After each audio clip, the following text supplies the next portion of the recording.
Since coming to power in 1970, the regimes of Hafez al-Assad and his son Bashar have ruled Syria through violence, co-optation, and fear. In 2011, against the backdrop of the Arab Spring, millions of Syrians took to the streets in the hope of replacing single-party authoritarian rule with a new government based on freedom and accountability. As the government responded with ferocious repression, revolution morphed into a multi-sided war that killed hundreds of thousands, plunged the country into ruin, and forced more than half the population to flee. Of Syria's pre-war population of about 21 million, approximately 5.5 million people have become refugees in the Middle East, 1.5 million have received asylum in Europe, and 368,000 have been resettled elsewhere, and 7.2 million have been internally displaced. Commentators have analyzed the Syrian war through lenses such as protest, violence, geopolitics, sectarianism, extremism, and refugee crisis.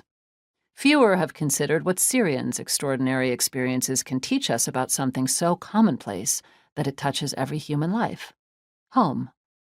Every person has some understanding of home, whether positive or negative, straightforward or complex, present or absent.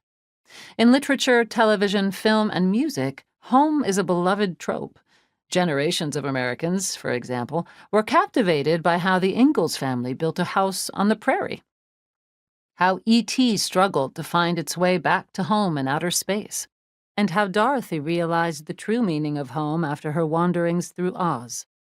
TV sitcoms bring us into the intimate home spaces of fictional families, whose furnishings and decor become as familiar as our own. Popular songs pay tribute to home's sweetness and the longing that carries people miles and miles to reach it. Across languages and cultures, expressions such as welcome home and make yourself at home are among the most tender well wishes to offer or receive. Variations on the term homeland are a staple in political rhetoric and in government agencies such as the U.S. Department of Homeland Security, connecting the emotional weight of home to matters of policy and sometimes invoking home as justification for state violence. Across these varied domains, references to home are ubiquitous because the idea of home strikes at the core of what it means to exist as a person in the world. The experience of being denied home is no less central. Across millennia, crises ranging from political upheaval to ecological collapse and nuclear disaster have compelled people to flee their homes.